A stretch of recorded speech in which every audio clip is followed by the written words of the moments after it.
So this is lesson 5, chapter 4, lesson 5, add and subtract mixed numbers. The objective of this lesson is that at the end of the lesson, we should be able to add and subtract mixed numbers. Okay, so when we go back to the essential questions, what happens when you add, subtract, multiply, and divide fractions? We are still in the adding and subtracting part, but instead of fractions, we are doing mixed numbers. Okay, we'll discuss what mixed numbers are in a moment. So this is the key concept of this lesson to be able to add and subtract mixed numbers. Okay, first, add and subtract the fractions. If if necessary, rename them using the LCD, then add or subtract the whole numbers and simplify when necessary. So this is number one, the first thing that we should do, add and subtract the fractions. Okay, then if necessary, we need to rename them using the LCD. Okay, and second thing we need to do is add or subtract the whole numbers. And if necessary, again, we need to simplify. Okay? And sometimes also when we subtract mixed numbers, because it says in the next paragraph, okay, the fraction in the first mixed number is less than the fraction in the second mixed number. If that is the case, we need to rename one or both fractions in order to subtract. Okay? So let's see these rules in action. Let's take a look at example number one. You have find 7 and 4 ninths plus 10 and 2 ninths. Oh, before we go there, okay, let's talk about the definition of a mixed number. So from what you learned, a mixed number, okay, is the sum, okay, of a whole number and a fraction. So that is the definition of a mixed number. It is basically the sum of a whole number and a fraction. So when I say, let's say in example number one, 7 and 4 ninths. 7 4 ninths is just simply 7 plus 4 ninths. Okay? It's simply the sum of a whole number and a fraction. And again, in example number one, 10 and 2 ninths, it is the same as 10 plus 2 ninths, or it is the sum of a whole number 10 and the fraction 2 ninths. Okay, so let's see these in action. Find 7 and 4 ninths plus 10 and 2 ninths, and we need to write it in simplest form. Okay, so first we estimate 7 and 4 ninths is closer to 7 than to 8.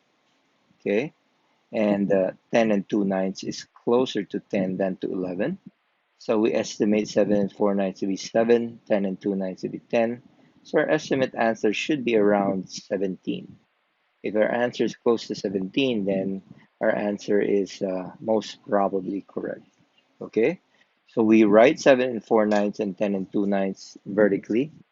Okay, so 7 and 4 ninths plus 10 and 2 ninths written vertically. So again, in the steps, first we need to add or subtract the fractions, and then we need to add or subtract the whole numbers. So here we need to add 4 ninths and 2 ninths first.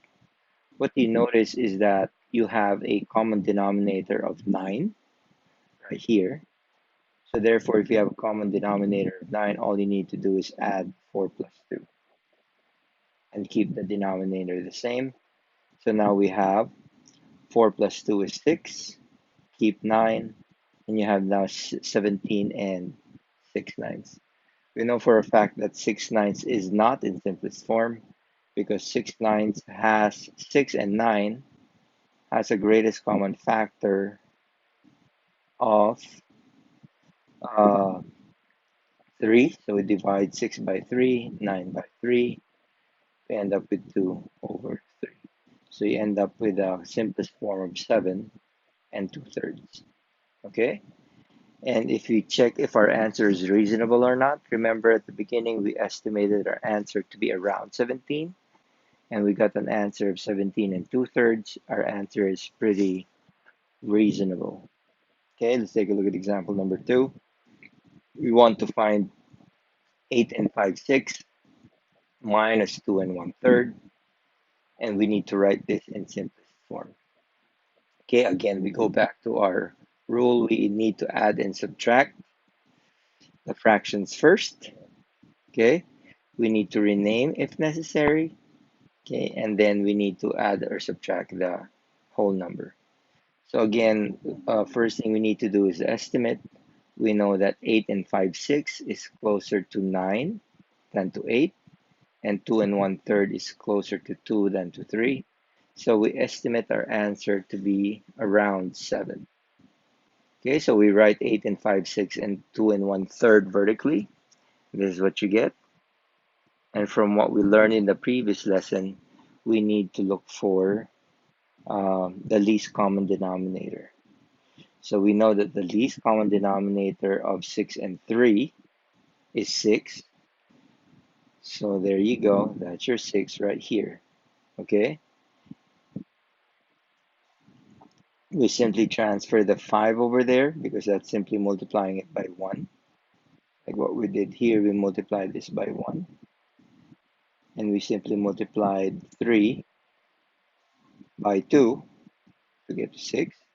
Therefore, we need to multiply 1 by 2 as well. So now we renamed our fractions. We now have 8 and 5/6 minus 2 and 2/6. Okay, since the denominators are the same, we can subtract normally. We have 5 minus 2. Okay, will give us 3, which is this. Okay, keep the denominator the same, which is 6. And then our second step, according to this rule, is we add or subtract the whole numbers. So in this case, we subtract 8 minus 2. Okay, we have 8 minus 2 is equal to 6. So our answer is 6 and 3/6. And the simplest form of 3 over 6 is 1/2, since the GCF is actually 3. So we divide that by 3. We divide that by 3. So our answer is 6 and 1/2. Okay? And from our estimate, we said that our estimate answer should be around 7, and 6 and 1/2 is close enough to 7. So our answer is correct. Okay? So let's do one of the got it problems, and I'll let you do the rest. Okay? Let's do one addition, one subtraction. Let's do letter B first.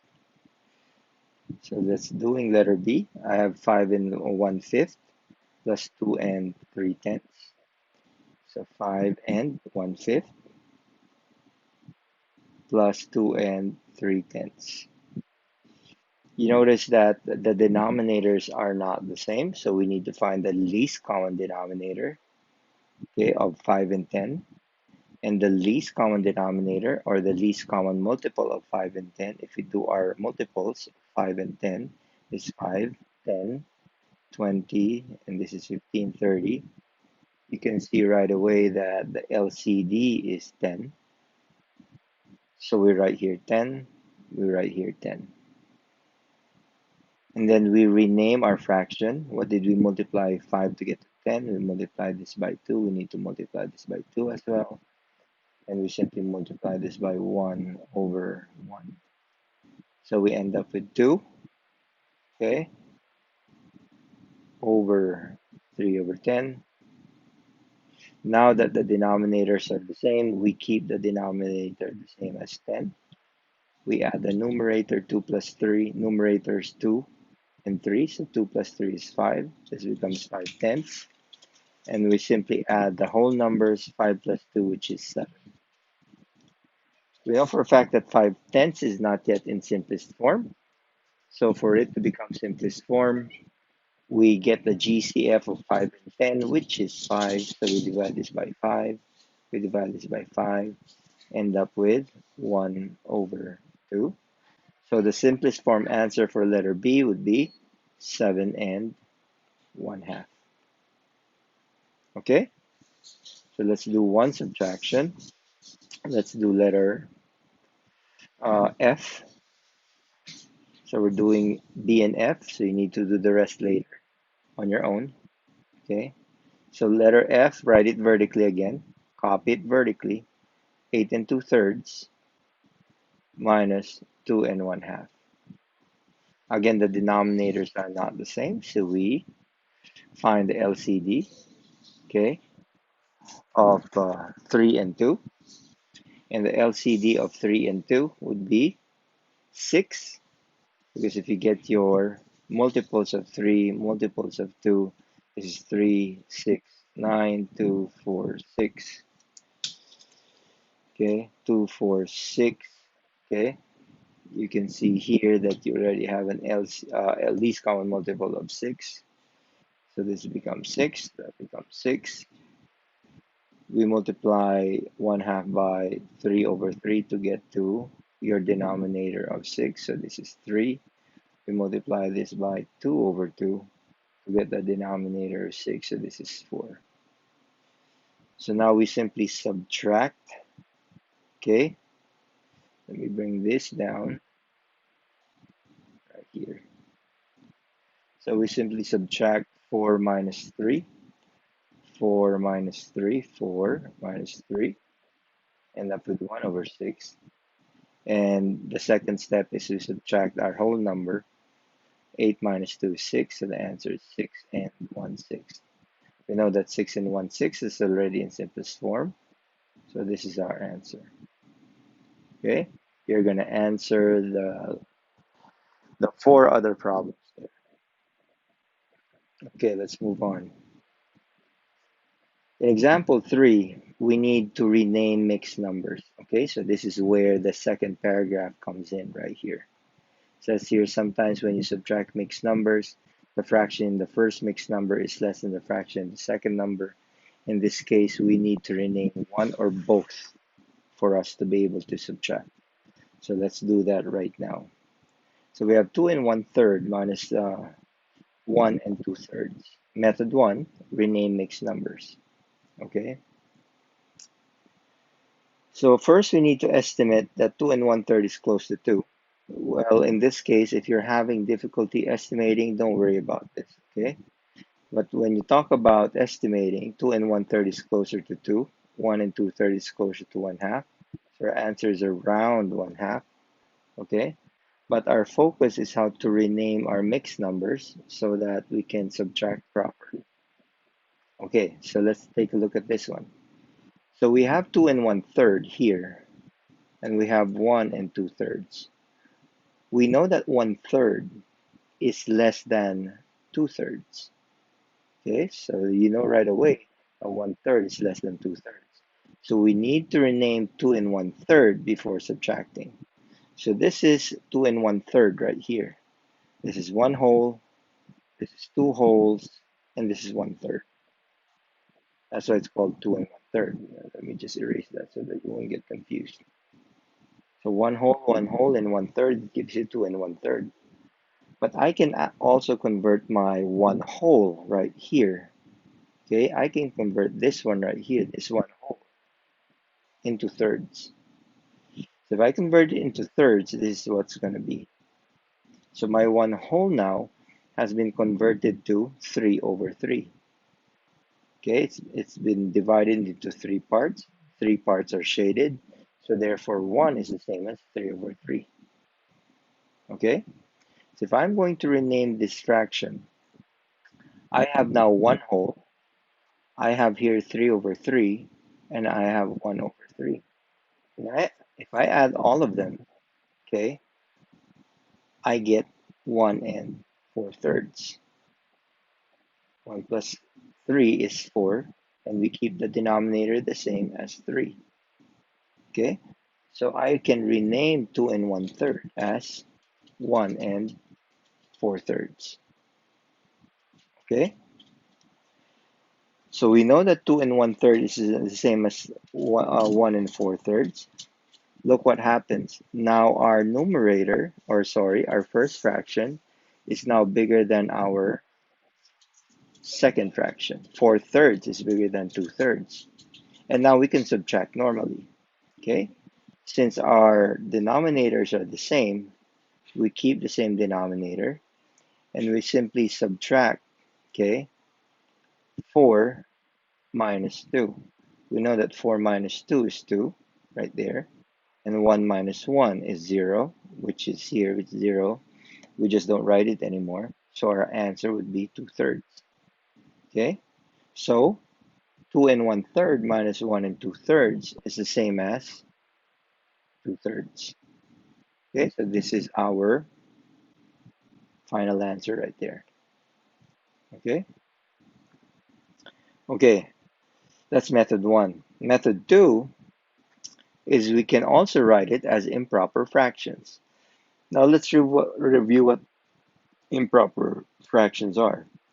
Improper fractions are fractions where the numerator is greater than the denominator. So if I have a numerator greater than the denominator, these are called improper fractions. Now, how do we convert 2 and 1/3 into an improper fraction? Okay, again, let's review. You have 2 and 1/3. For me to convert that into an improper fraction, I need to multiply 2 times 3 and I add 1. Okay, so I multiply and I add 2 times 3 plus 1, and I keep the same denominator here. So we know that 2 times 3 is 6, plus 1 is 7 over 3. So 2 and 1/3 is the same as 7 over 3. In the same manner, if I have 1 and 2/3, and I want to convert it into an improper fraction, I multiply 1 times 3, and I add 2. And I keep the denominator the same. Okay? So this becomes 1 times 3 plus 2. So we multiply 1 times 3, which is 3, time plus 2 is 5. So this ends up as 5 over 3. Okay, this ends up at 7 over 3. So 1 and 2/3 is the same as 5 over 3. Now, if you notice, after I convert them into proper fractions, I now have the same denominator. I keep the denominator the same, and I simply subtract my numerators. 7 minus 5 is 2. Okay, so our answer is 2/3. So with either method, the correct answer is 2/3. Okay? Okay, let's do two problems here and let's see if you understand this. I'm going to do G and K. I'll leave the rest to you. So let's do G first. So G says 7 minus 1 and 1/2. 7, I'm going to write this vertically, minus 1 and 1/2. So if you notice here, okay, I cannot subtract 1/2 from nothing. So what I'm going to do, I am going to rename 7, okay? And since I already have a denominator of 2, I know what to rename uh, my 7 so that it will have a fraction with a denominator of 2. So I am going to borrow 1 from 7, so this will become 6. The one that I borrowed from 7, I'm going to add as a fraction, which is 2 over 2. So you notice that 6 and 2 over 2 is the same as 7. Going back to our definition of a mixed number, remember what a mixed number is. It is the sum of a whole number and a fraction. So if I add 6 plus 2 over 2, okay, 6 plus 2 over 2, I still end up with 7. So I just renamed 7 as 6 and 2 over 2. Okay? So now I have 6 and 2 over 2. Now I am going to subtract 1 and 1/2. Okay, so I just copied 1 and 1/2. Notice right here the denominators are the same. So I keep the denominator the same and I subtract 2 minus 1, which is 1, and 6 minus 1, which is 5. Okay, so my answer is 5 and 1/2. Okay, Okay, let's do one more. Let's do letter I. Okay. Now what? Let's do letter K. Let's do letter K. I said K, right? G and K. Okay, so 3 and 1/4. Subtract 1 and 3/4. Okay. Again, if you notice, 1/4 is smaller than 3/4. So I can't actually get 3/4 from 1/4 because it's smaller. So what do? I will rename 3 and 1/4. I'm gonna write it here.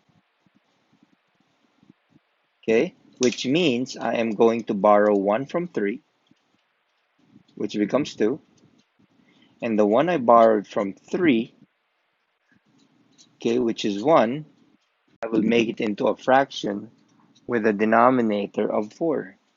So my 3 actually is 2 and 4/4. Okay, why did I put the 4/4? Because I already have the denominator of 4. Okay, we know that 2 and 4/4 is 3, so I simply add 1/4. So 3 and 1/4 is the same as 2 and 4/4 and plus 1/4. So this becomes 2 and 5/4. I simply add 4 plus 1 and I keep the denominator 4. Okay? So now I can rewrite or rename 3 and 1/4 as 2 and 5/4.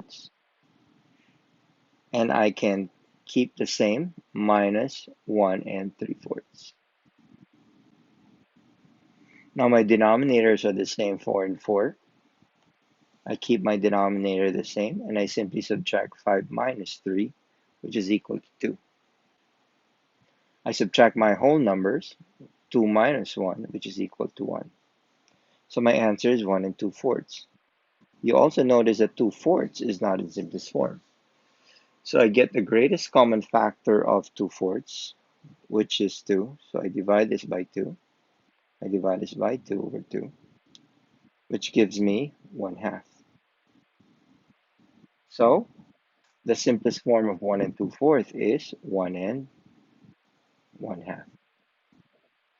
Okay, so K is 1 and 1/2 and G is 5 and 1/2. Okay, all right. So our last example will always be a word problem, and let's get at it. An urban planner is designing a skateboard park. The length of the skateboard park is 120 and 1/2 feet. The length of the parking lot is 40 and 1/3 feet. What will be the length of the park and the parking lot combined? Okay, again, let's go back to the problem. So an urban planner is designing a skateboard park. The length of the skateboard park, the length of it is equal to 120 and 1/2 square feet, while the length of the parking lot, so the length of the parking lot now is 4 and 1/3 feet. What will be the length of the park and the parking lot combined? So what operation are we going to use? We look at the phrase combined. So when you see the word combined, most probably you are adding because you're getting the total length of both of them. So you're basically adding 120 and 1/2, okay, plus 40 and 1/3, okay. So if you notice, we get the LCD of 2 and 3, which is 6 right there, this common denominator. What did we multiply 2 to get the 6? We multiply that by 3, and therefore I multiply 1 by 3. That's why I got 3. What did I multiply 3 to get the 6? I multiplied that by 2. Therefore, I multiply 1 by 2, and that's how I got 2. So I multiply this by 3, and I multiply this by 2. Okay, so I keep my denominator the same, and I simply add my numerators 3 plus 2, which gives me 5, and I add my whole numbers 120, okay? 120 plus 40 will give me 160. So the combined length of the skateboard park and the parking lot is 160 and 5/6 feet. Okay? Again, you can always rewind the video and see what you didn't understand. Pause it, rewind it as you see fit. And we are done. Thank you for watching.